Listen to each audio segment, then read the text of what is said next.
Alright, let's show you good. Alright, cool. We are good to go. Let me load up the Baldur's Gate gazettes here. Then we'll introduce our setting. We'll introduce why y'all are here, and then we'll introduce our characters. So, as I said, we are in Baldur's Gate. So welcome to Baldur's Gate. A veritable nest of rats and vipers clinging to the rocky slopes overlooking the Chianthar River. From their high perches in the upper city, the local nobles, known as patriars, gaze down with veiled contempt upon the common rabble in the grimy lower city, which hugs the foggy harbor. The whole of Baldur's Gate reeks of blood, crime, and opportunity. One can easily fathom why pirates and traders are drawn to this place like flies to a carcass. Following the river farther east would eventually lead you to Elturel, capital of the Holy Land of Elturel. Or at least that was the case until a few days ago. Now the flood of refugees from Elturel has gotten worse since news first arrived that the city has fallen. Everyone's saying Baldur's Gate is next, but no one truly knows who or what has claimed Elturel. Now, the Patriars pay a mercenary army called the Flaming Fist to protect their interests in Baldur's Gate, and by extension, the city itself. The Flaming Fist has gained even more power since their charismatic leader, Baldur Ravengard, claimed the title of Grand Duke a few years ago. Now, apparently, Ravengard is missing. Now, in his absence, the Flaming Fist has sealed the city's gates to staunch the flow of refugees. No one is allowed in or out. During this, though, there is a patriar in the upper city by the name of Durin Shattershield.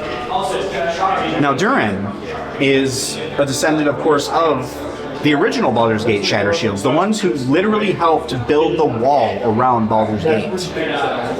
So, in doing so, they became really the only non-human patriarch family that exists in Baldur's Gate, and subsequently one of the richest because they're so well established in the city. What's a little odd though about Durin, he's not like most patriarchs. Most patriarchs, again, they look down on the lower city and definitely do not want the refugees from the outer city coming in and sullying the town that they love. Durin, on the other hand, no, he loves all people.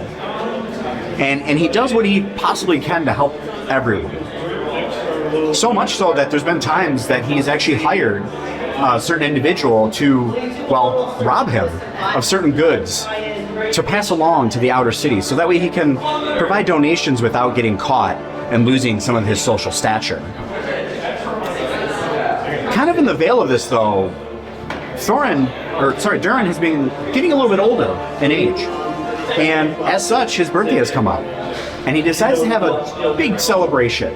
And because, again, he's so old in age, we all know the older you get, the more I don't give a fuck about anything you get, right? And so he's at the point where he's like, you know what? No. He actually just bribed the entire Flaming Fists to open the outer city gates. And not only open those gates, but open the gates between the lower city and the upper city. And for his birthday, he's allowing everyone to attend. And that includes the refugees from the outer city. So we come into his estate, which is a beautiful estate. Again, this is a dwarf patriarch family.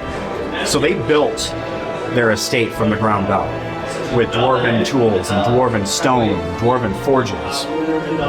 So it's a beautiful, ornate estate, almost in the style of a castle. But as you can see, even in its beauty, you can even see the kind of utility built into it as well with that dwarven engineering, where everything seems to have a purpose.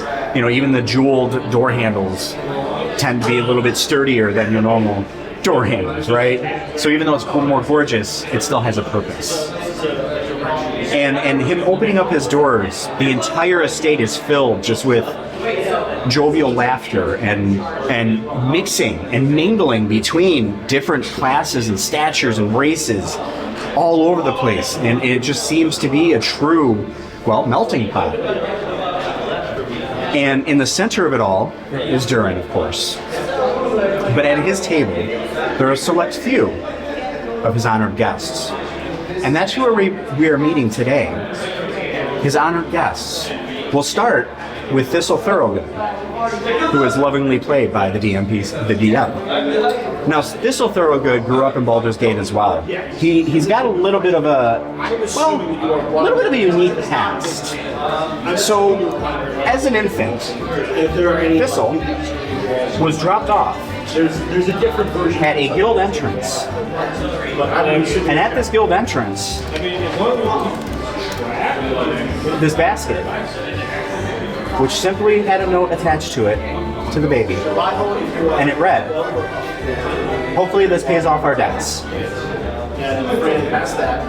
Now, he was drawn in by the future leader of the guild, Nine Fingers, and was brought up being raised to be a thief. However, Nine Fingers did notice something a little bit different. Yes, he could steal. Yes, he could sneak without being detected. But what she really noticed, though, is that his true talent wasn't in pickpocketing people. It wasn't in sneaking by people. It was in the people themselves. She noticed that he had a way of not necessarily even needing to pickpocket them, being able to deceive his way into their pockets, being able to convince them of his friendly intentions.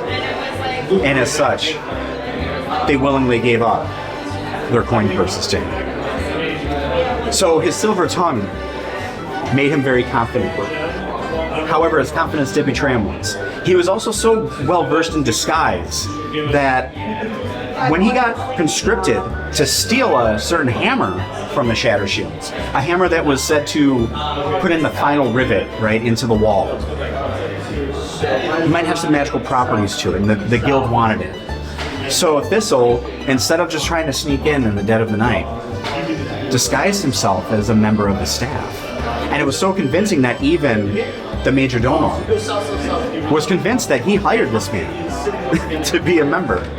However, again, Durin, caring for the people, also cares for his staff very deeply. He actually knew them all by name, knew their families, knew their histories. So he knew Thistle was not a member of this staff. But he let him do what he was going to do, catching him red-handed trying to steal the hammer. But Thistle, of course, fortunately for him, received some leniency from Durin. Durin said, "You're free to go. I'm keeping the hammer, of course. You're free to go, however, on one condition. You are now under my employ. And should I have need of you, I will call upon you and you shall rise." And Thistle, of course, graciously agreed. And so since then, Thistle has kind of had a relationship with Durin, because again, there's been those kind of thievery kind of missions that Durin has been setting him upon in order to help the outer city. So Durin's kind of finding this, like, granted, he's doing some evil deeds sometimes, but those evil deeds are really for good. So it kind of works out. So Thistle, because of his history with Durin, is now considered an honored guest at Durin's table. And as we sit at the table, there are two other honored guests sitting at the table as well. If either one of you want to introduce your characters and possibly why you are one of Durin's honored guests. So, I am Anthro. I happen to be a orc today. Myself. So, Shoot. And I is totally obsessed with the Flaming Fist group. Great name, right? And in the chamber with Auntie, I came in here and I've been watching you, Thistle, because I think I'm a better disguised person. Uh-oh. And I hold up a blank piece of paper. I got in, me and my friend did this by invitation. Inscribed the invitation. That looks just like. I'm gonna do an insight check on that as Thistle. Seems a little suspect. So why don't you roll a deception check against my insight check. And let's see what my insight check is. You got a 17, got towards +12. So you would have a +1. Yeah, beat it by 5. Yeah. All right, so you've got 18? Yeah, 17. 17? Oh, 17 total? Cool. All right. Let me see what I've got. As I look through this, because I have no idea how this works. Skills. There we go. Skills. Insight. My insight's +6. And I rolled a 14, so I rolled a dirty 20. So Thistle looks at it. Kind of eyes you. It's legit. And even though he knows it's a forgery, game recognizes game, and he nods. But he gives you a little wink to let you know he knows it's fake. And we already know about his hammer exploits. Are you ever going to go back and get the hammer? Then we can actually get leads. We do not talk about the hammer. It's like famous in the City of Blood. Yes, I know, but we do not talk about the hammer.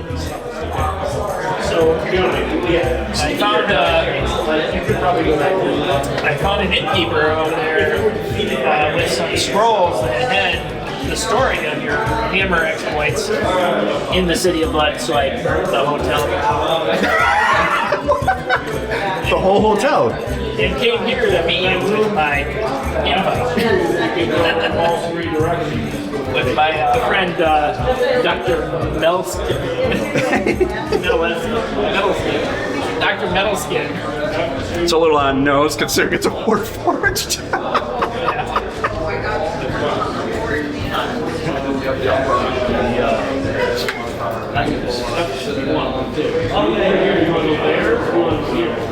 Dr. Metalskin is kind of tell from the characters. Thistle. You can kind of tell Thistle's demeanor that Metalskin or Forge 2 + 2 is 4, huh? They just kind of eyeing him and just really choose to say anything about it.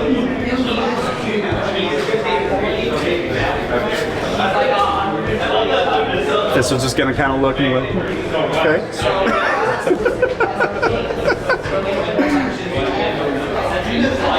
And we're going to be on call with Durin.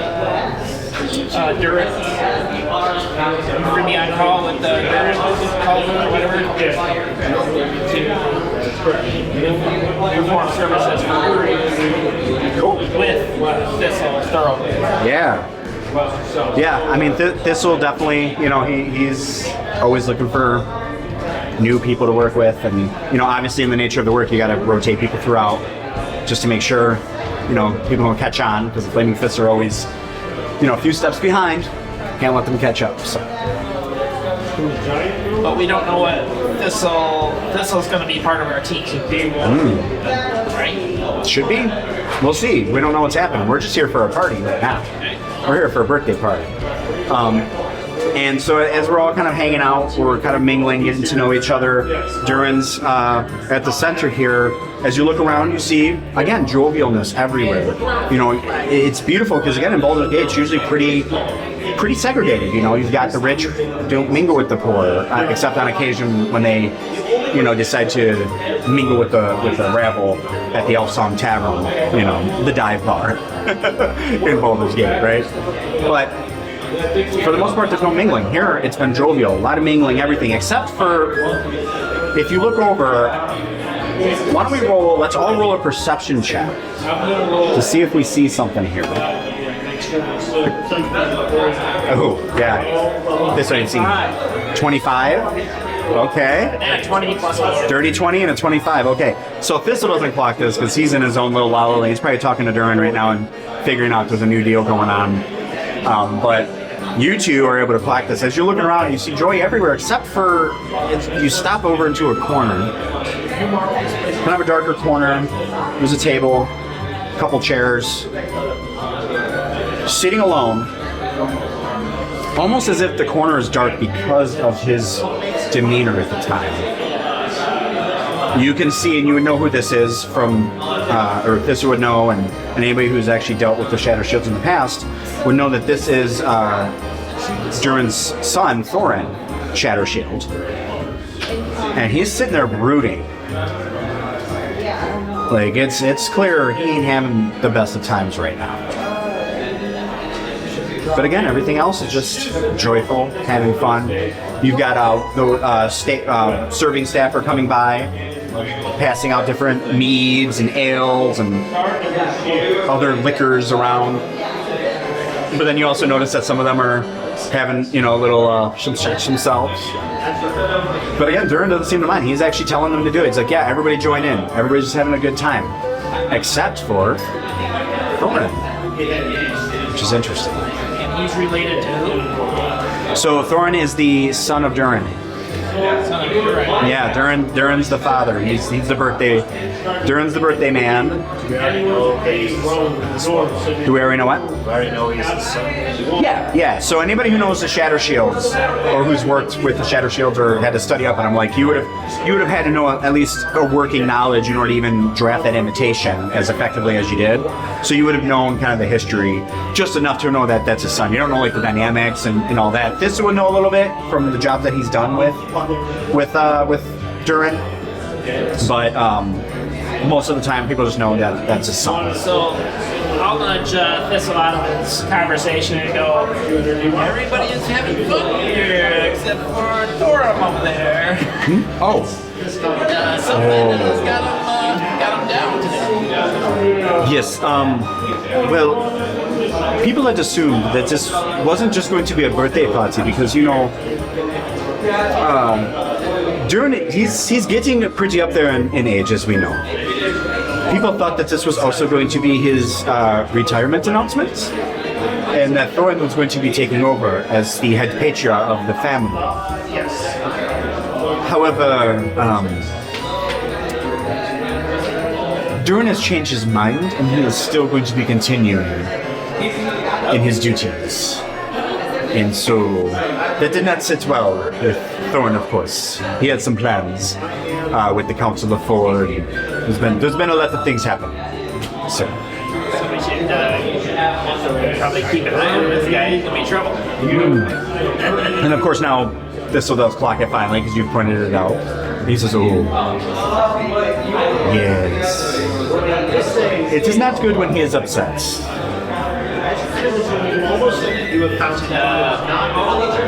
Get somebody a little closer and nudging you go with the hand signals for disappearance.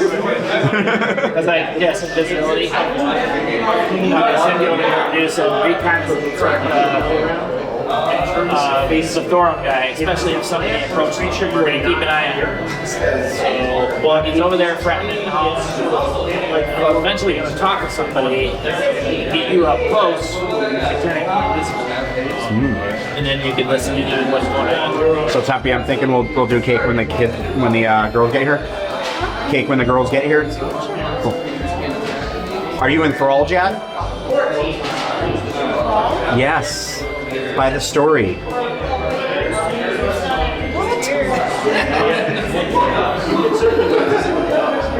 So, how long does invisibility last? It lasts for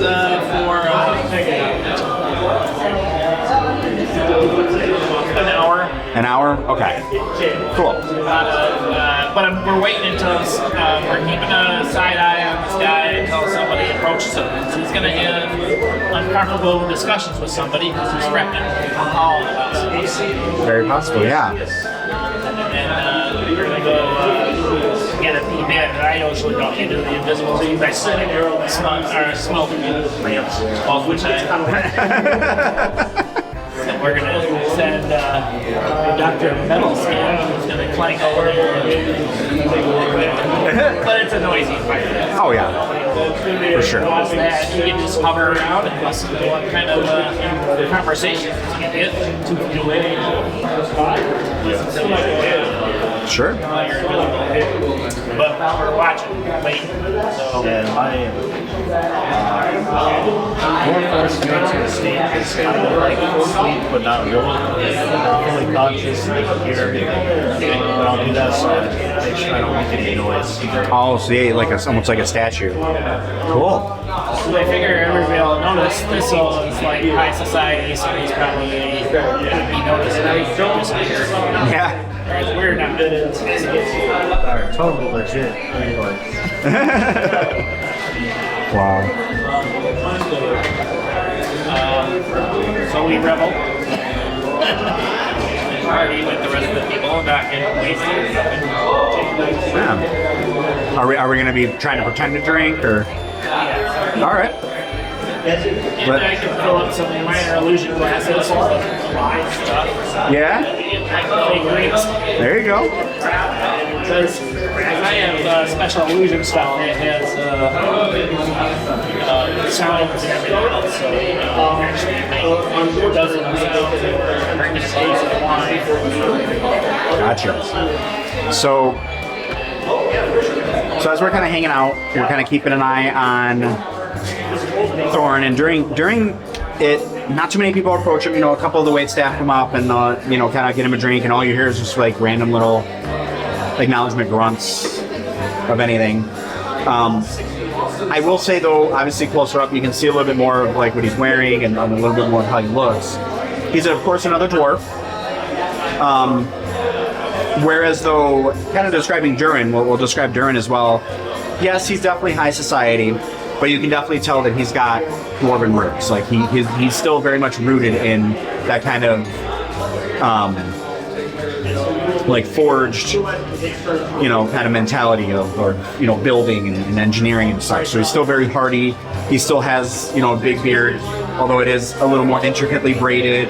There's some extra jewels in it, but again, he's a dwarf. You can still tell he's not above getting his hands dirty. Very different though with Thorin. Thorin, he does not subscribe to any of that.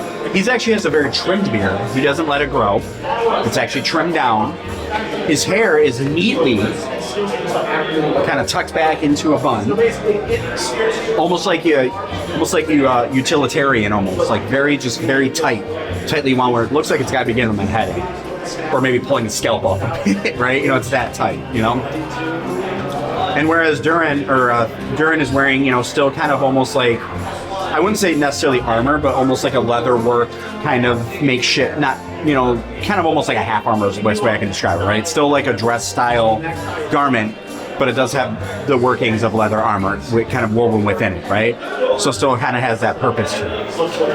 Again, Thorin, no, he's got very regal robes, very purple. They're purple. They've got different weaves of gold stranded through them. The gold kind of almost has like a shimmer and a sparkle that comes off them, almost like magic themselves. I mean, it's the cape itself has it's bejeweled around the neck. He's got an amulet, very expensive looking amulet, kind of dangling from it, of you know, gold, shine gold with rubies throughout. You know, he's very ornate, rings all over his hands. So very, very different kind of styles. But he's definitely brooding. He doesn't really say much. I will say though, as we're all looking there, let's do another perception check with disadvantage though, because you're keeping an eye on Thorin.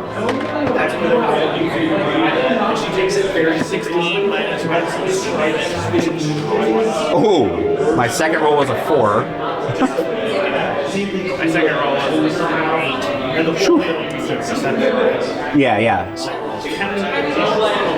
What's that? 14 was your low roll? Dang, okay. So I'm gonna say that you do clock this. Even though you're over there, you know, you're kind of able to kind of see both angles though. The way that you're angled, you can see out of your periphery what's happening over on our side. You see a cloaked figure. It's almost like a wisp. He's going so fast, but you can clock it again in your periphery, because I think that's probably why you can clock it so easily, because you're not focusing. It's almost like when you focus on something, it's like if a frame rate's too fast, you won't be able to see it. But because it's in your periphery, it's almost like a slow motion away, and you can see the extra blur of this figure. Slipping something into Durin's drink and slipping away. Slip into his drink? So you saw this? Yeah, you clocked it. So, but you are invisible at the moment. So what do you want to do though? By them or by? You were keeping an eye on Thorin, right? Yeah. So you're still gonna you'd have to come over, but Well, I'm invisible. I'll reach over and knock the drink over. all right. Let's do. We're still gonna want a sleight of hand, but because you're invisible, do it with advantage. So roll twice, take the higher number. 18. Okay. 0. Yeah. It's fine though. 18's still high enough. You are able to successfully knock it over without anybody kind of clocking that it's you. And it falls, and this will kind of ooh. He looks around. You know what that is, and somebody picks it up, and you're able to see the cloaked figure kind of turn and goes to slip out. So he is able to kind of slip away for a minute. However, you look over and back over where Thorin is. He's gone. He moved away from the seat. So he's going to miss the sale. Unless, should go to where they're going. So you have to come back and touch me though, to know where you're at. To try to head out the same way they did, to try to retrack down where Thorin is. I'll come back to him. I'll tap him and tell him that I saw something that's ringing and knock it over. Then I'll point to the direction. Well, ground his arm and point towards the direction. I'll start heading out where the cloaked figure is. All right. So we're gonna go ahead and we'll follow the cloaked figure. All right. So we're following our guy around, and as we kind of follow him around, obviously we're trying to be sneaky. So let's do a stealth check to see if he clocks you. And I'm just gonna take the average of everybody. So let's go ahead. We'll have Thistle because he's following y'all too. 12 and 21. You want to roll twice? If you want to use advantage, you can. But yeah, I'll let you use an inspiration point for that. So we'll just say that you used it. So yeah, take the higher number. Yeah, 21. All right, so 21. That means I'm invisible too. And then yeah, you're still invisible, so yours is actually fine. And then I have +5 to my stealth, so that's a dirty 20 for me. So yeah, we're able to kind of continue sneaking. So as we're sneaking through, you notice that yes, he meets up Probably with Thorin. with Thorin. Yes, there's Thorin, and you can listen in now, and you'll be able to hear the conversation. And it goes as follows. You fool! I told you not to get caught. How am I supposed to take over if my father is still alive? And the other one is just kind of stammering, I don't know. And then you just see Thorin just wave a hand, and flames start to engulf the cloaked figure, and he lets out a scream of agony as he just dissolves into ash. Yeah.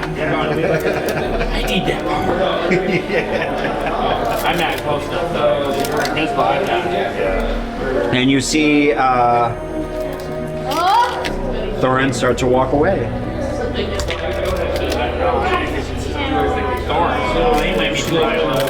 And as he's walking away, though, you do hear him say, "I must do everything myself, I suppose." So, what is Thistle Thorough going to think about all this stuff? Thistle, Because we're here next to her, and one of his kids was yellow now. Thistle will go, "I always knew that he was dirty, but I never thought he would stoop so low as to try to kill his own father." So what would Thorin do in these situations? say should be trying to take over. And what would this will do? Well, I suppose we must at least go warn Durin, I suppose, of the threat. I don't know if he'll believe us, but Well, they can go check the poisons building and take it. that's true. They could check it. So, Okay, Grace. what's that? Yes, I suppose. I guess we will have to see. Grace, I'm being serious. I would like to. And so, Private audience is Thorin. yeah, so we'll make our way back into the festivities. And who wants to lead the So, Taylor, I will. I'm still disguised as a dwarf. True. Which I get paperwork there.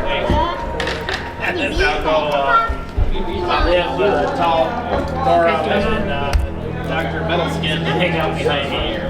Well, Yeah. I can't see Dr. Metalskin. We go, we've been watching some unusual stuff going on in this party. Can we have a private real quick? Or is it private enough for you know, the hills have eyes. I think this is probably or I say I'd rather whisper this. So, because I'm not used to walking up to people and asking them, let's go meet private. Or, you know, I could have some urgent information. And I wanted to whisper it because it's probably not for all the prying eyes in the area.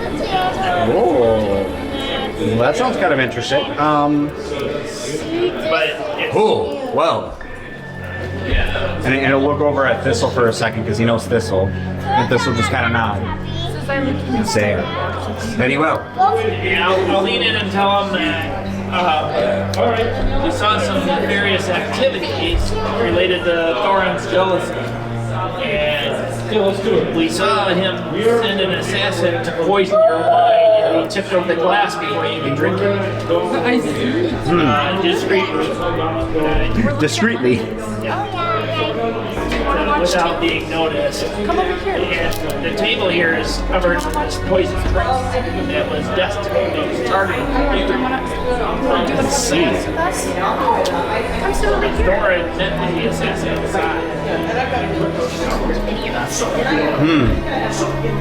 And you'll kind of see Durin will just kind of sulk into his seat, looking very defeated. Any sort of joy he had before is gone at this point. Thorin's going to try again.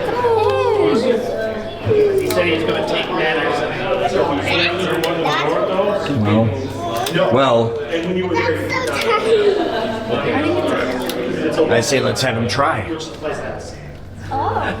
And Thistle will what do you mean? Then he'll say, well,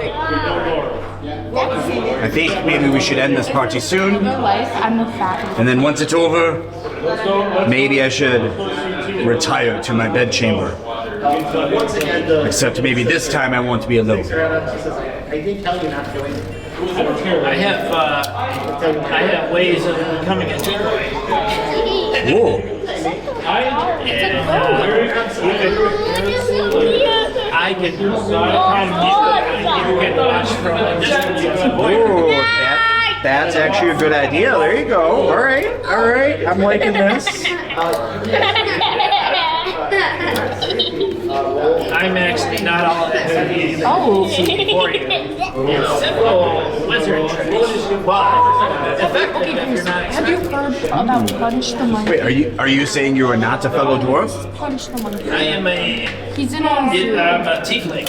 He's at a zoo and he has this little monkey with him. As he says that, He's a baby monkey, and he's a little Roll initiative. No, I'm just kidding. Because if you appear in a crowded area, there's probably 50 people there. I always would say, you're invisible. Well, actually, as you become visible though, because I mean you're warforged. You're basically a construct as well, like a higher functioning construct, really. So as you become visible again, you don't hear screams or anything like that, but you hear some oh, and then you just hear oh. I'll do a minor illusion that makes it sparkle. Now, like it's a show. Even better, and the applause goes. And with that, you feel just what an entertainer must feel when they put on a good show that just, I guess you could call it inspiration, as you both now have inspiration, which means that the next roll, if you feel it's not good enough, you can of course roll it again and take the higher number because you have advantage.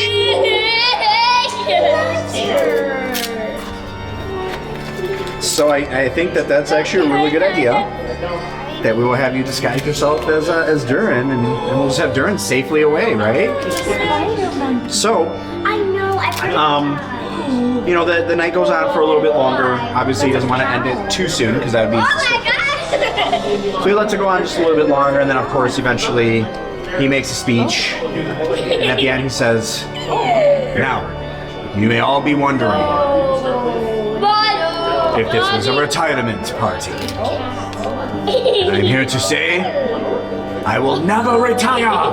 Just like Ric Flair, woo! And he just keeps going. Yeah. And everybody just starts applauding because they all love him. And he goes, "But for tonight, I must retire." Oh my god. And then you get a couple of those like kind of dad joke funny. And everybody starts to leave. And Durin actually, he's got kind of like a panic room that he's gonna end up going to. That also has like a connection to like a scrying eye. So he's able to kind of, again, it's almost like he's got CCTV in the form of scrying eyes in this panic room. So he's able to kind of watch everything, and so he kind of locks himself away in there to allow you all to do everything. And you're able to go to the bedchamber. Now this bedchamber though, I mean, this is, again, dwarf.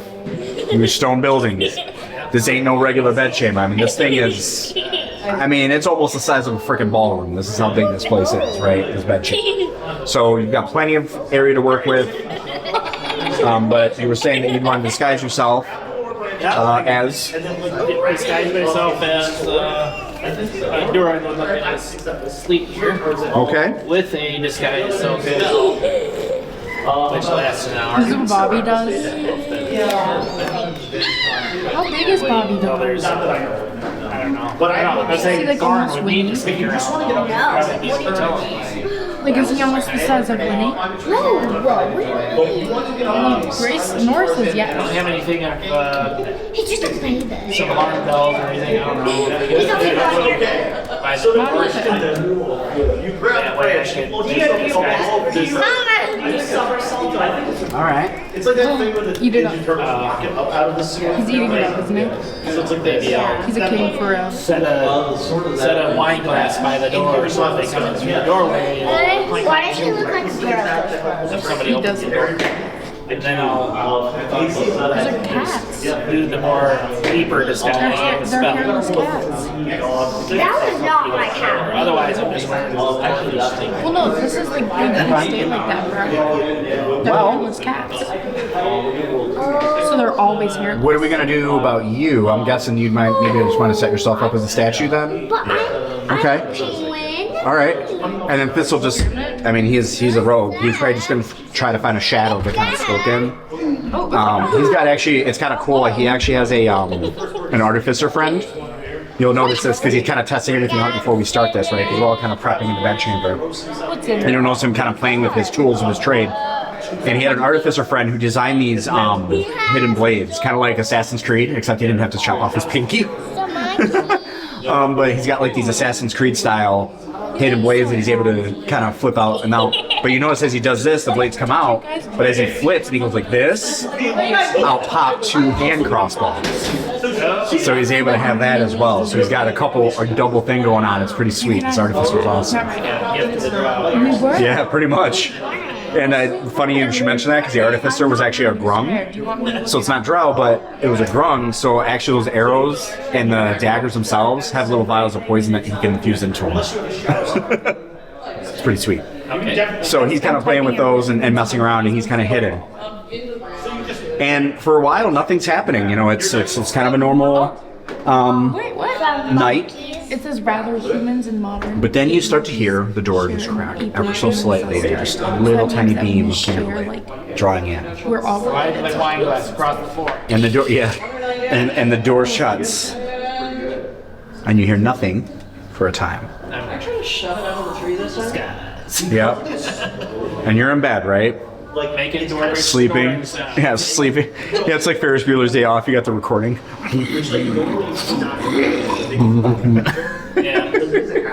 And so, I'm ready to levitate whatever comes close to yeah, so Thistle and fly to the wind. And I'm gonna push mouse like these Mary Poppins. Thistle and the good doctor are sitting there watching. All right, I'm gonna keep myself hidden for now. What's that? We see a dark figure, the outline of a dark figure start to hover over the bed.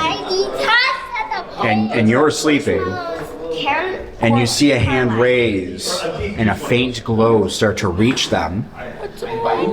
And yeah, so what do we want to do? I was ready to levitate and push somebody walking up next to me. Oh, you want to do it before he even gets to you? All right. When he's right up to strike, Yeah. he's gonna push him away with a levitate spell. Okay. So we'll say, you know what? Even though we're not in initiative yet, we'll consider that a ready action that you did. So we'll have that ready. So go ahead and we'll say that you're doing that. So levitate. Do I have to do a saving throw against that? Okay. I haven't did this before because I did this high level. Yeah, it should tell you. If Constitution saving throw, an unwilling creature, which would probably take penalties if it was ready and you weren't expecting. This is a master. yeah. So I'm gonna say since you do have it ready, I'm gonna roll the Constitution saving throw at disadvantage. So since it's a dwarf, we're gonna use our metal dice to roll with disadvantage. They have to float away like Mary Poppins. Wow. Is another The first one was an 11. There you go. The other one was a 2. Big. Oh, And I actually think I have a negative modifier. Let me double check my stat block that I made for this guy. I truly think it's a lot of. that he has a negative modifier. Floaty away like a Oh God, I can't. All right, where are you at? Go, Mary Poppins. Again. There I am. There's my stat block that I made for him. You do not need to reckless. He punched him. Yes. So All right. So how are you able to aim him then? Yeah, I can put him up. I can move him 20 feet straight if I wanted to, but I just want him to It's what, float like, away. It's what people wear when they So turn he's out of striking distance other than this. You don't really. All right. Because we would have like a. And it's got to be disorienting. So I'll put him upside down too. Okay. All right. And with that, we're all gonna roll initiative. I'm gonna have him roll at disadvantage since he is disoriented and hovering in the air right now. Oh yeah, I did. Yeah, this is yeah. I saw it. 17 with a mouth. I rolled with disadvantage, and I shouldn't have. Yeah, I rolled a Did you 7. know it's International Women's Day? It's also. Lauren rolled a 7. Are you done with videos? Larry, what did you roll? No, are you done watching videos? Oh, I rolled a dirty 17. Oh, do you need to get changed? Just one. 15 for metal skin. I'm gonna tell you. It's okay, no, John's busy. All right, so pecking order. Larry, you're gonna be first. Metal skin, you'll be second. Oh, I gotta roll for Thistle too. Ooh, I got +5 to initiative. Remember, I got 18. So actually, I'm gonna go first. Metal skin will be third. And yeah, Thorin's taking up the rear. All right, so It's our headphones. go ahead and let me get Thorin's hit points ready to go for us. Thistle's gonna go ahead and he's gonna make his first attack here. Have you seen it? His first attack is actually going to be, though, a sneak attack because he's hidden. So he actually gets to roll, and if he hits, he gets to add some extra damage here. I deal an extra 2d6 if I hit him.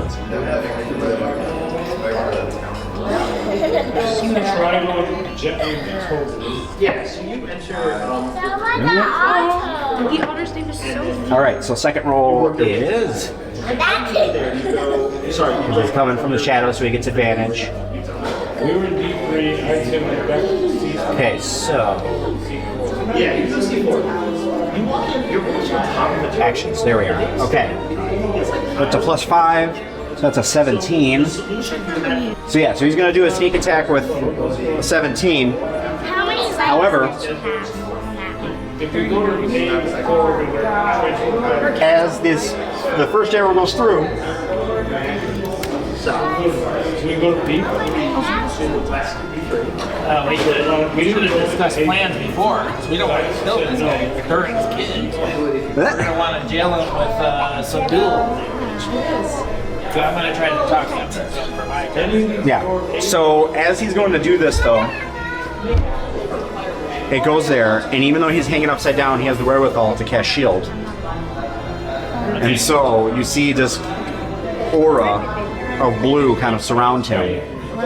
Except you also notice that there's a little bit of almost like a flame element to it, to this flame, or to this shield.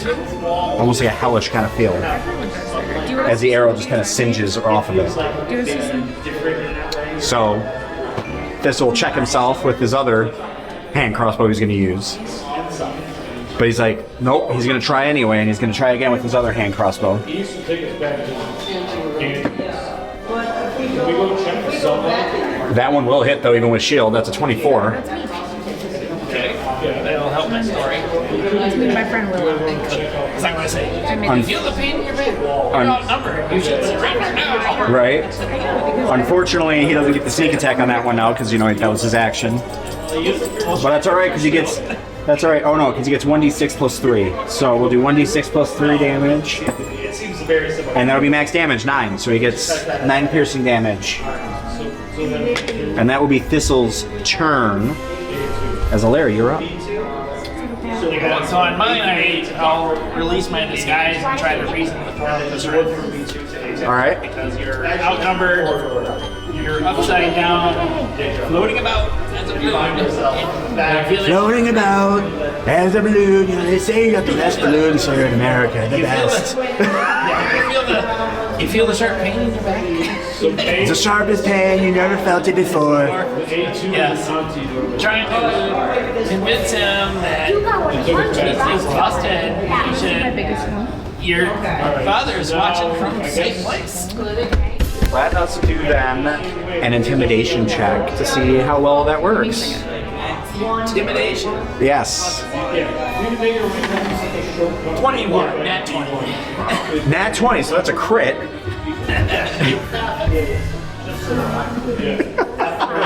Wow.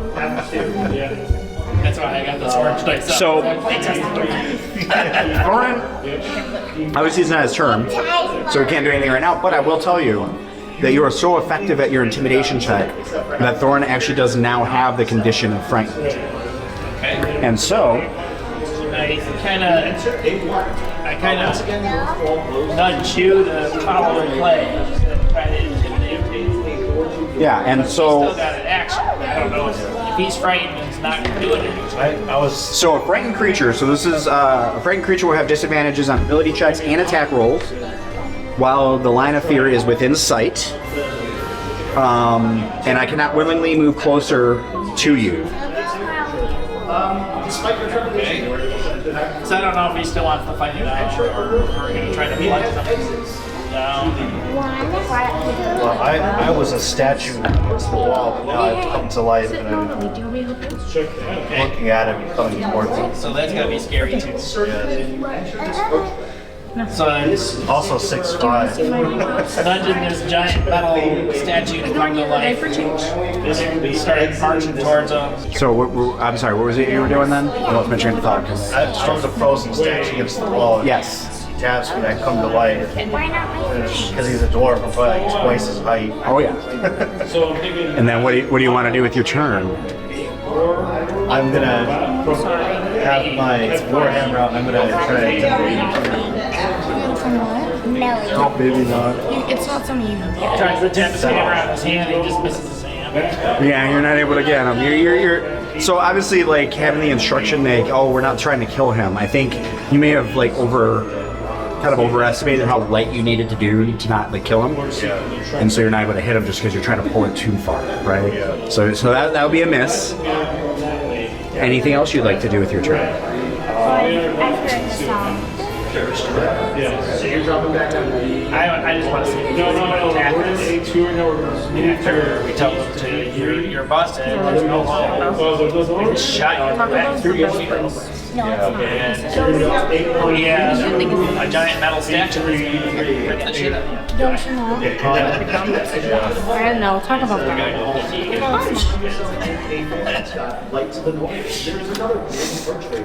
All right. The statue's not very intimidating. Scuba? Scuba. Say, oh, I've seen these before. Yeah. Oh, I like that. Yeah, we're gonna do that one. Okay. So, And then we'll go, if he doesn't take it by it, we're going to go into some dual wounds and try not to kill him. Take him out, making him unconscious. so you'll see though, Thorin, he is going to attempt a wisdom saving throw to see if he can get out of being frightened. That's a nat 20. So he's no longer frightened.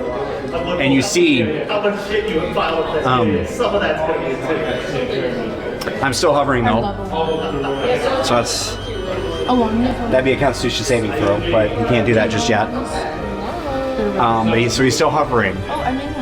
You will see though with him coming out of his frightened state, he is able to kind of right himself though. He's still levitating, but he's able to right himself just a little bit. And you see his hand go down, and you see a red aura kind of glow on his hand. And where his hand is pointing down on the floor, and so where the hand was standing, or where it's pointing, you see a ring of fire start to emanate from the floor. It doesn't actually burn the floor, but you see this fire, and from under the ring pop 3 imps I made it in from jewelry. above or from below. I made it in jewelry class. And I'll go ahead and I'll roll their initiative. They rolled a nat 20 on their initiative. So the 3, I'm gonna have one each go after. Actually no, because you're concentrating on levitating, right? Is that a concentration spell? What is? Levitate, Okay. I assume. Do you want to see the rest of the video? This lasts every 10 minutes. Or do If you I'm want to see moving the him, Rest of the video and dead. It'll have a C next. It'll have a C somewhere, or it'll say concentration, one of the two. yeah, it does get C. All right. have? That'd be concentration. Hi, baby. Okay. So you'll see what's going to happen. Because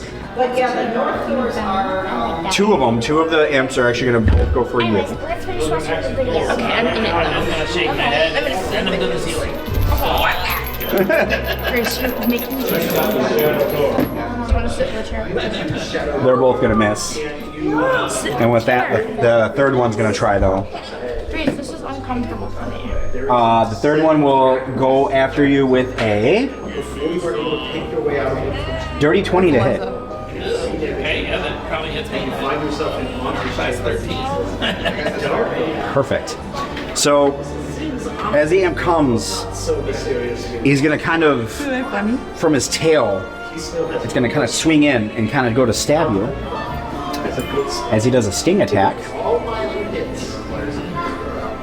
I'm not in it. That will be 8 piercing damage plus 9 poison damage. Get pale fast. And I don't know why they got rid of this, but I need you to do a Constitution saving throw. I don't have any. Constitution. So this guy was high.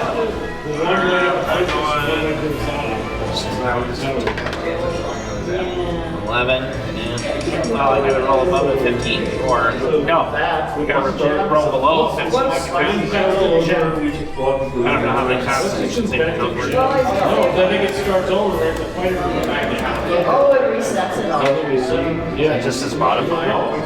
Yeah, you would add your modifier. I have a 13. I roll. Yeah, that's. That's to against what number though? I don't think it's It's just gonna be a DC of 10. Where's the DC at? Mine. I set the DC, so it's a DC of 10. So if you rolled higher than a 10, that means that you save. Okay, I save. All right. So as the singer comes in you feel that initial burn as you take the poison damage.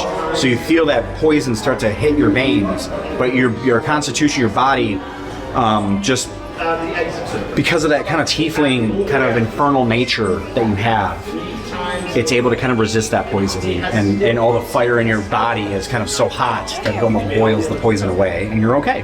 But you also do need to do a concentration throw. I think To see if you can concentrate on levitating. I'm gonna let him drop it. You're gonna let the levitate drop? Yeah. Okay, how high up did you have him? 10 feet. 10 feet? Alright. But he's upside down. He fails, or no, that's a D6. I mean a D20. He passes his dexterity saving throw, but he is still falling. So I am still gonna roll for bludgeoning damage, but I'm gonna roll it at a D4. So he receives 3 bludgeoning damage from the fall. And that will be the turn. So we've got 3 imps and Thorin. Try to cone burn the imps the next turn. All right. With the burning beam. All right. So top of the order, we've got Thistle. Thistle's going to come from out of the shadows, and he's going to go target one of the imp sets going after you. And he actually also gets to do sneak attack because he's within 5 feet. Durin should be watching too. He's gonna let us do it. And he will hit because that's a 17 plus 5, so that's a 22 to hit with his daggers. Still hitting. No, he's hitting the imp. He's trying to get the imps off of you. So that's a D4 plus 3 on one dagger. So that's going to be 6 initial damage. Plus, I get to roll, I think, 2d6 on my sneak attack. If I recall correctly. Where's my sneak attack? There it is. Yep, 2d6 on top of that. That'll be another 8. I've heard of Okay. So I had what? 6 and 8, so that's what? 14. Sophia knows it too. It must be. And let's see, how many hit points do I give these imps? Yeah, so one imp, he's just going to kind of, on the first strike, he's going to kind of leap up into the air and come down on him with one dagger, and it's going to go straight into his skull. And as it does, it's going to kind of, because basically the way hell creatures work, if you kill them here in their mortal plane, they just end up back in the nine hells, right? So he's actually starts to teleport back into the nine hells and turning to ash as his dagger's coming down. So as it's coming through, instead of it blood and sinew going everywhere, it's just ash going straight through this guy. And he falls and kind of goes to one knee and he kind of raises up and he's able to take the other dagger, and as he looks up, he uppercuts with the other dagger to try to hit the other imp. And that'll be a 17 to hit. This one won't be a sneak attack though, so it's just 1d4. And that'll be 5 to that one, and you'll start to see a little bit of blood start to gush out of this imp, but he's still standing. Alright. And that'll be Thistle's turn. Larry, you're up. Yep, that's you. Yeah, I'm gonna witch bolt the guy. This one here. Ooh, Witch Bolt. Yeah. Are you hitting the imp or are you hitting Thorin? I'm gonna go Thorin. Alright. I can concentrate trade on this and keep this We're playing Among Us. Oh, can I play with this You can help, but you can't control. Is that okay? So I gotta roll the hit. You can't. Yes, you control. do. How? And it's +1 to hit. Is my intelligence +5? It should be,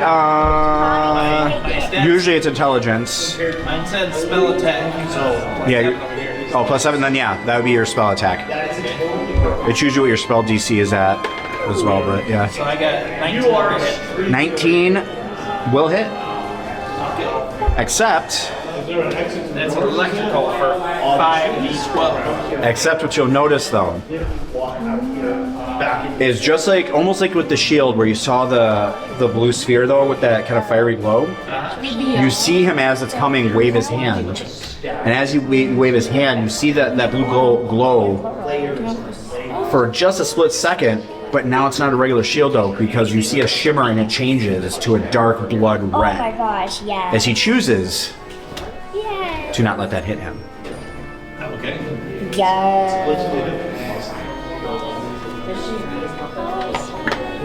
So that takes out one legendary action of his. That's a legendary reaction he has. Sit properly. You'll see why, hopefully, at some point. You'll see why he has that. What? No, I I mean, that imp ain't, I mean, they're imps. They're not, they're pets. Let's be real. I can only take 2 hits for one.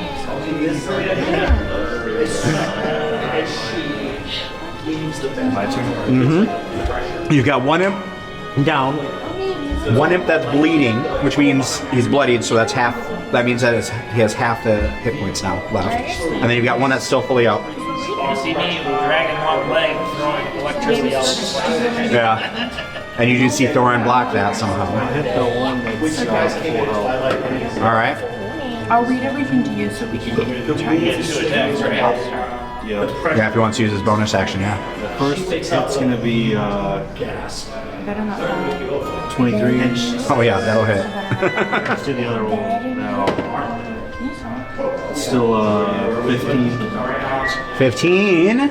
Yeah, that'll hit too. That's both hits. Both will hit. Go ahead and roll your damage. 28. First hit. 5 plus 5, so 10. 10. He is now bloodied. You. I love how you're using the bullet for damage. I love that.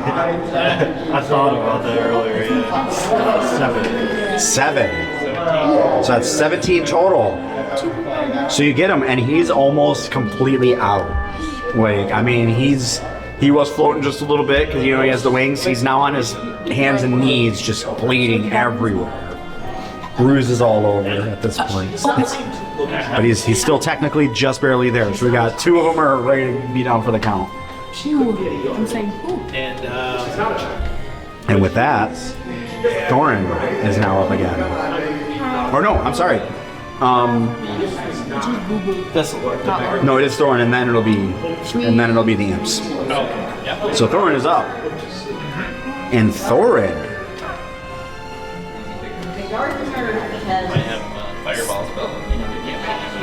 I'm not your mom. Let me grab his spells that he has here. No, I'm allergic. I'm immune to fire. I could blow Yeah, up, that I means guess. I wrote it. See, the moon thinks it's me though. Yep. Thorin is going to go ahead. No one was suggested. No one I ejected. It's good. And he will cast. Yeah.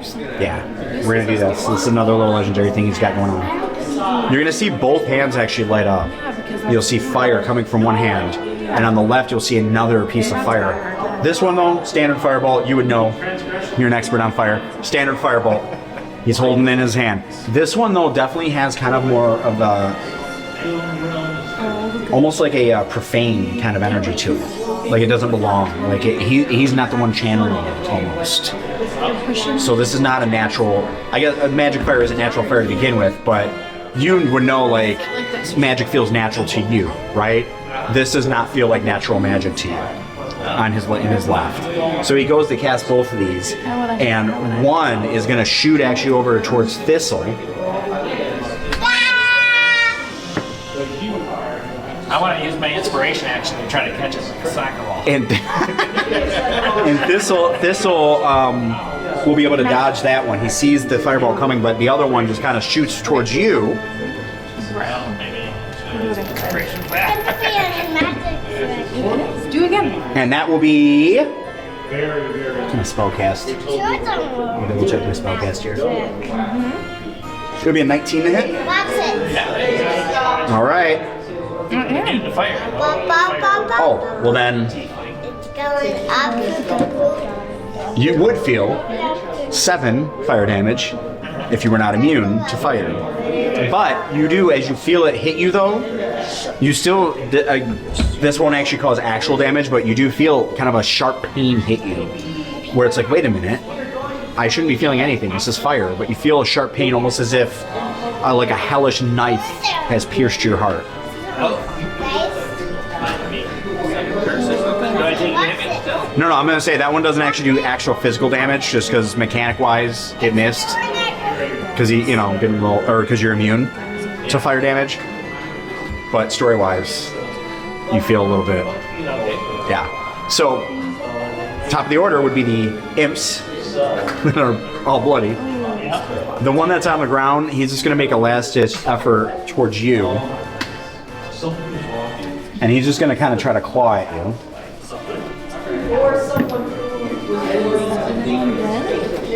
For a 10 to hit? No. Second one is going to claw at you. For a 10 to hit. I don't know, I got armor class 13. All right, those two will miss. Top of the order will be Thistle. And Thistle's going to kind of, with both of these imps, he's going to go for both of them. He's going to go, ah! Yeah, it's okay. So the first one will be a sneak attack, of course, because 5 feet. Got this, right? But I can have a round. That'll miss, though. Maybe I'll Second one, though, will definitely hit. I don't even need to roll damage. That was a 5 plus whatever else I got, but he only had 2 HP left, so he's gone. So one misses, but as he's going, like, he goes, ah, and then it's like this. And it's like walk like an Egyptian. But he misses with one because he goes just a little bit too low, but this one, as he's coming up, hits him, and he's You're happy. goes again to Ash. There's another one goes down. And Thistle just kind of looks at Thorin and gives him a little wink like, yeah, you ain't shit. And Larry, you're up. How many feet are around Thorin? So you had Thorin kind of up, so he's probably, I would say, technically like 2 tiles. Fireball on the radius. I mean, you could position it because he is 10 feet away from all y'all. Okay. So you could position the fireball to where he's just out on just at the outside of it, Okay. or just at the edge of the Blow inside. it towards us, and the melee people are next to us. Yeah, we're all kind of bunched over here, and Thorin's just over there. Pitch it right behind him, and that way he blows towards us, and then the melee people can attack. Okay. So that's going to be, I believe, a dexterity saving throw for me, and no matter what, I get half damage, if I recall Fireball. Correct. Yeah, it's a 20-foot radius. Dexterity saving throw. Every Half Well, damage on save. I will say, this guy is a dwarf wizard, and I don't know how dexterous. I mean, that's a 12. What was the save on that for me? What's the DC save? Which should be on your character sheet, your spell save. Spell save? Yeah, it'll be in your list of spells. It should be at your sheet that has the list of spells on it. I thought it was Up there, spell save DC. 16. So I needed to roll a 16, and I rolled a 12, so I get to get full fire damage. Okay, it's only 578, so should survive this maybe. Should move a bit towards us. No. Get away from me. 19, 3, I don't trust you. 23, Oh, I don't trust you. 33, Get away. 48, 56 points. And that would hurt like a mofo if The last time it looks like you could see kind of sweat hitting his brow as he does this. He waves his hand yet again, and that shield thing. However, this time though, you do notice You're right, it was right. that it wasn't that you were seeing fire. It was that you were seeing fires coming from the minor portal he was building from Avernus. As the fire goes into that portal, negating any damage hitting him and going straight into Avernus. However, he's sweating so profusely, it's very clear he's not going to be able to do that for a third time. And he was trying to open a portal. No, at first when you first saw him cast this, it looked like it was almost like a modified shield to not get hit. But then this next time when you see it, it's because it looked like there was flames that first time. But it wasn't that there were flames on the shield. It was that he was making almost like a little mini portal, and basically what he was doing is teleporting whatever the damage coming in over to Avernus. Are you for real? But now he's not going to be able to do that again. It's very clear as he sweats profusely. I look at my empty hand, look at him, scowl. I nudge you to go kill him. If you were Which one? No, I was just my next turn I was gonna try to intimidate, but it's his action for this turn. Yeah, it's Metalskin's turn. You gotta try to get rid of the rest of the camp. I mean, there's only one left. I got the tiny one too. Yep. Do you want your drink? Look at that tiny one. Mm-hmm. Do you want your drink, my love? Oh yeah. Happy birthday. Thank you. Yeah, we're facing off against somebody right now. He's about ready to slaughter us all.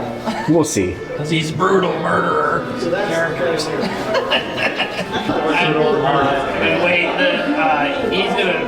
You're gonna kill the last imp. All right. I mean, the last imp's barely got anything left. My next action will be use the minor illusion again. Hold 2 fireballs and then smile at him and tell him, "Are you sure you want to continue this?" Love that. Because we still don't want to kill him because Durin's watching us. That's I mean, he didn't say you couldn't. he's out of his I mean, Durin did try to kill Thorin, or Thorin did try to kill Durin. poison. It might not have been successful. I had 22 to hit and a 10 for damage. Yeah, that imp. How does it happen? Well, you get 2 attacks too, right? Don't even need to. The first hit kills him. So how's it happen? As I watch the thief miss one trying to do fancy stuff, I just followed up, stick my sword on, sling straight through his skull, right down the middle. Nice. Love You gotta that. have a catchphrase that you say if we reach one of these kills. Which was like 1 minute ago, so my time is Sorry, but you had to split. I like. not going to that Love that. Okay. because their stuff was not fly. Oh well, I know. It seems like there's Amazing. Love that for us. Stormbreaker or something like that. spend a lot of money for All right. I play games and You still got a bonus action that you can do another attack with it. Yeah, I mean, Thorin's not far. He's only 10 feet from you. I will use one attack. All right. 22. 21. Yeah, that'll do. 13. That'll hurt. Use your inspirational attack. So I don't actually need to do that. No, the inspiration would be like if you wanted to try to get like a crit or something, you could roll it again and try to get it. It just gives you advantage on your roll. So you usually want to save it unless you fail. Like if you fail, you definitely want to use that. So, all right. With that, Thorin is up. So 15 is good. 15, let's 22nd league, because I just realized that And Thorin be the day. So that would be that recovery. We're not going to is going to look at you all. 'Cause now it's just all of you are kind of looking at him, looking at go you. somewhere. Oh, yeah. And we'll probably go Sunday, Monday, Tuesday. And you're hitting him with fire, How much school is, and he's got that as well. because it's easy to babysit at school. Cool. But his fire didn't do anything to me. He should be scared shitless. But he is actually going to cast himself fireball. So you'll see his hands kind of wrap around like this, and you'll see a ring of fire kind of start to coalesce into it, and he'll kind of throw it up and bring it back down, kind of like a spirit bomb from Dragon Ball Z. I'm gonna try to intercept it with my body. Yeah, you all need to make, all three of us need to make dexterity saving throws. Oh my god, oh my god. Oh. Thistle rolled a nat 1. The thief, the dexterity thief, rolled a nat 1. And you said you were saying about time. 16. 16, that will pass. I haven't heard 11. 11 will not pass. So both of us are going to get the full damage of this crap. I'm immune to fire because I'm a fire tiefling. I don't know why you would be throwing fire at me again because I just. I never said he was intelligent.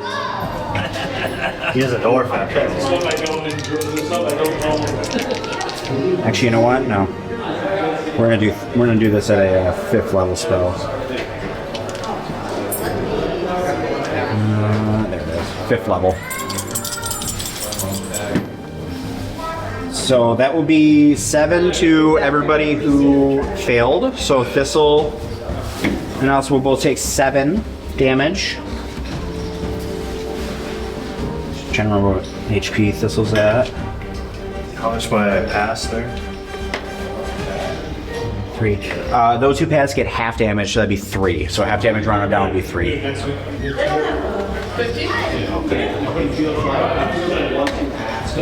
So you would take 3, but Tiefling, so you're fine. You're immune. So he'll cast that. And then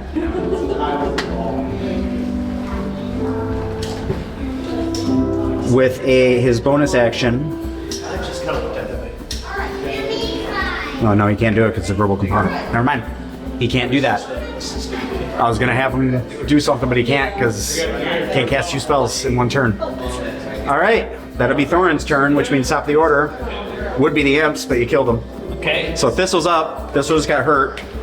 He's burning, not technically, but he's gonna do the same thing. He's gonna come in, and he's just gonna scream. He's actually gonna go for both his daggers. First one, dirty 20 will hit. Second one will miss, but the first one does hit.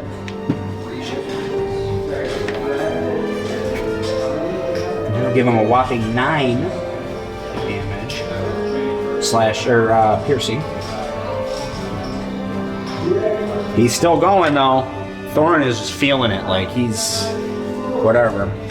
So Larry, you're up. Alright. I'm gonna be done with my 3rd levels.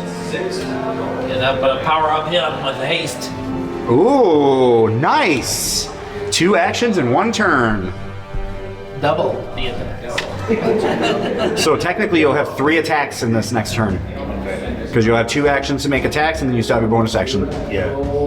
So the verbal component of the spell is go nuts! Love it. It just hum like the old lights that they used to have everywhere. Love that. It's like a metal creature powering up. My turn. Your turn. So we got 25, Yep, that'll hit. 16, That will hit. 16. That all 3 will hit. All right. 11, All right. 9, so 20. And 8, so 28 total. Yeah, he is just a... You be a jukebox hero, got stars in his eyes. Yeah, he's got stars in his eyes. As he's kind of hovering and weavering and... You know, you're hitting with a warhammer? My sword. Your sword, okay, so yeah, it's just like... You're coming in and slash, spray of blood. Slash, spray of blood. Slash, another spray of blood as his purple robe with gold trim starts to get a darker, like a royal purple, and darker and almost like a black as it gets soaked in his blood, and he's now bloodied. But it will be his turn. And what he will do is he's going to try this. This is going to be his last ditch effort here. He's going to summon something. Since obviously fire's not doing as well as he had hoped. And he will cast. He will start to go, and at first you kind of see him start to coalesce some more fire, right? But then he looks and he's like, wait, no. And as the fire starts coalescing, it starts to turn bluer and bluer and bluer, and then you start to hear almost like it frosting up, and it becomes just waves after wave of ice.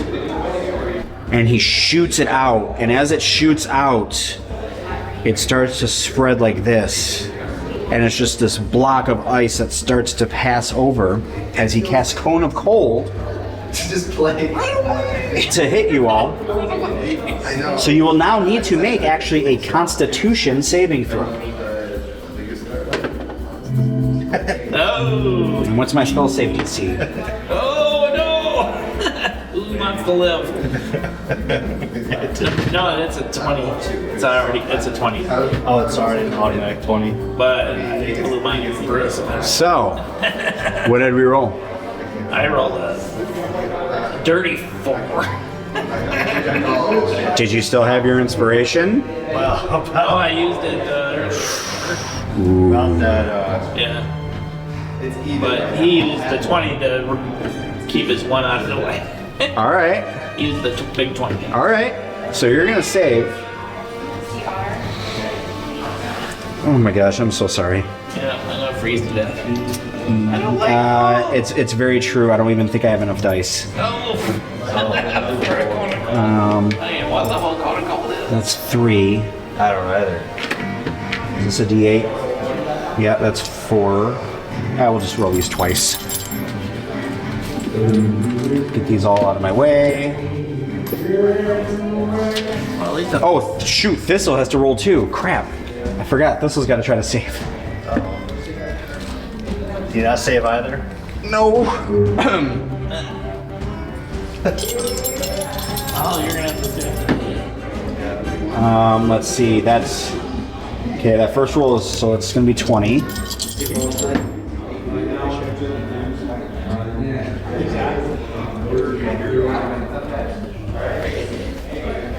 Those who saved will take half. It's a DC of 16. So no one who saved. Those who failed will take 44 cold damage. As Thistle gets hit with this,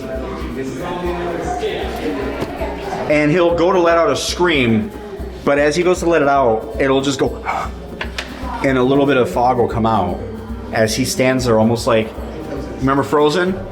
Yeah. At the end? Yeah. Yeah. Poor Anna. Poor Thistle. Same. I'm pro solid too. I go, I don't like cold. So, that'll be Thorin's turn. Did you survive 22? Yeah, it's 22 damage. 13. Oh. All right, so you're still up. I will remind you, you are granted a war, but you are a war cleric, so you do have healing spells. As these two frozen companions stand before you, Oh, it makes and Thorin stands there Yeah. with renewed vigor. And Thistle will have to make... I think the bigger threat. No, actually, as much damage as he took, no, he failed. Like, he dead. Like, you're gonna have to revive him, actually. He dead. Yeah. So unless you have... Yeah. You're gonna have to revive us somehow. I'm gonna let you heal us, just because for the sake of the game. But yeah, that was bad. I shouldn't have done Cone of Cold. That was evil. Anyway, your turn. Because we both are dead. Yeah. Seeing them both frozen blocks of ice, I'm just gonna go 10 roll. 16. Nat 20. No, you don't get a third because I'm not concentrating on you Oh, I anymore. don't concentrate. Yeah, but you get. The 2 with the crit. So do the first one for regular damage. 7. Okay, so that's. You actually might do this. So for the crit, the way that I like to do crits, you can do it either way. Some people like to just roll once and double it. I also like to do it to where you roll both twice and you just add them together. Okay. And then you add your modifier to it. Okay. I'll do separate, yeah, so 8. 9, so 17. 17. That brings him down to 17 hit points, Oh, actually. alright. So you've halved his half. Do you have anything for a bonus action? Like, do you have healing word? Because if you have healing word, that can be cast as a bonus action on one of us. Oh, you still have your inspiration too. Well, is that what I use for saving the... No, that's just the D20 for the game. That's a freebie. Oh, so what is the other... So you could use your inspiration like that first one that you rolled, because it wasn't a crit. You could have made it. You can roll again to see if it's a crit, or you can hang on to it, because if you attack again, let's say you fail. You know, if you miss, you can use your inspiration to re-roll. It'll save it just because it's such a low chance to get the priority. Yeah, so I'd hang on to it, but like I said, with a bonus action, if you have healing word, you could cast it on one of us to bring us back to life. Oh, bonus action. Yeah, because healing word is a bonus action spell, and you haven't casted the spells yet. I've already used all my spells, so bring the thief back. Healing word, you said? Yeah, healing word.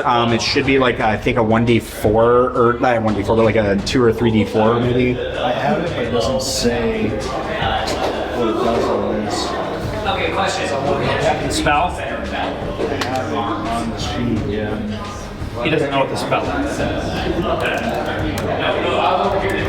Yeah, so the way healing word works, you basically, as long as you can see them, you can have them regain 2d4 plus your spellcasting modifier, and you can add 2d4 for each spell above level 1.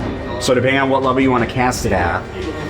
How many spell levels do I have? So level 5, I think you have up to level 3 or 4, I believe. It should be on your character sheet. It should list. Yeah, on your spell sheet it should list the spells that you have. And on the list it should show you a couple cantrips. First level, second level, third level, yeah. So you have third level. Yeah, so you have third level, up to third levels. So if you cast... 2d4 per level? Yeah, 2d4 per level. Plus my mod. Yeah, And mod is, your spellcast modifier. is that the spell attack bonus, or is that something different? Yeah, you can do spell attack bonus. That'll work. That's your modifier. That's plus 8. Yeah. So, cast that. So if you cast on level 3, it'd be a 3d. It'd be 6d4 plus 8. Okay. So who do you want to cast that on? Yeah, I'll do that on the road. All right. Do you want to roll or do you want me to roll? I can. All right. So 6d4 and then add 8 to it at the end. You only have I only have 1d4. one.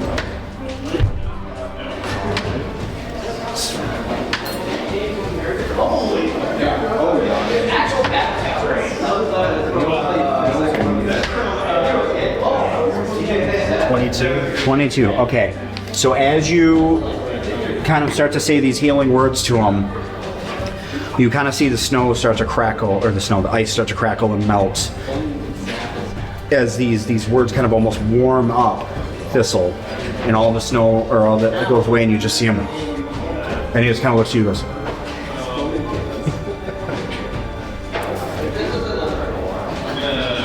And anything else you'd like? Oh no, you just used all your bonus. Did you want to move or anything? Or are you good? Or you're standing? I'm still on top of it, right? So it's good. Yeah, you're still like right there. Yeah. And then so it will be Thorin's turn.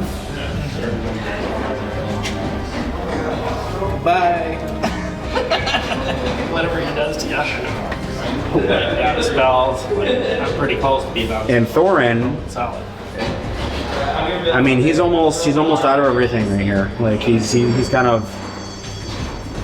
actually at this point, you're gonna see him reach into his hand or reach into his robe, and he's gonna pull out a dagger and he's just gonna scream and try to strike at you because he's just sweats just pouring from him. That'll be a 13 to hit. And as he does it, you'll just see him just go and against the wall and just kind of look at you like, oh shit. And Thistle, standing back up, he doesn't get an action, but he does get his bonus action, so he'll just grab his one dagger and just thrust at Thorin. And that'll be a 17 to hit, so that will hit.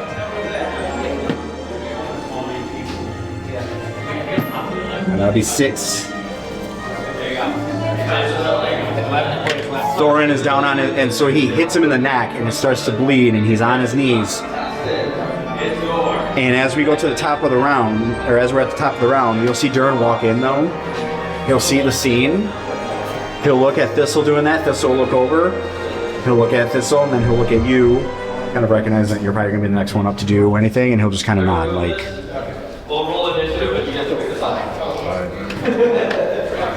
My turn now? Yep. First hit, miss. Hit both, miss. You have that inspiration that you can roll again if you want to try to complete it. There you go. 7. 7. Like 4 now. Yep. What's that? Yeah, like 4 elevator. Yep. So you hit him. He falls to the ground. He looks up. He tries one more, and you kind of see the firebolt start to form in his hand. And I'm gonna have him try it at disadvantage because he's so weak at this point. I'm not even gonna bother rolling again because that's a 4. And it just fizzles out. And Thistle he's gonna grab both of his daggers and just kind of crisscross like this. Only one of them need to hit. That's it. And he's just gonna right across the throat. And Thorin will just kind of gurgle as he falls to the ground. And as he falls to the ground, though, much like the imps, you see kind of like a flame hit him as he almost gets absorbed back down into ash, as if to be returned to Avernus for some reason. And as that happens, Durin kind of goes to his knees, and he almost lets out, though, a sigh of relief. As eventually things calm down, he explains to you that for a long time, he has been suspecting that Thorin has been working with Zarya in Avernus. And that was primarily one of the reasons why Durin wasn't going to retire, is out of fear of what Thorin planned to do. And that was almost like a little bit of a preview of what I normally do for another campaign that I do. But we'll end that encounter. Ice got me. That's funny, right? And as we hold the funeral, the ice melts. You fall to the ground dead. It's like the Then we all political ice. we all go get a scroll of Revivify. But yeah, and there's a little encounter that we did for D&D. Cool. Yeah. Oh, that was fun. Yep.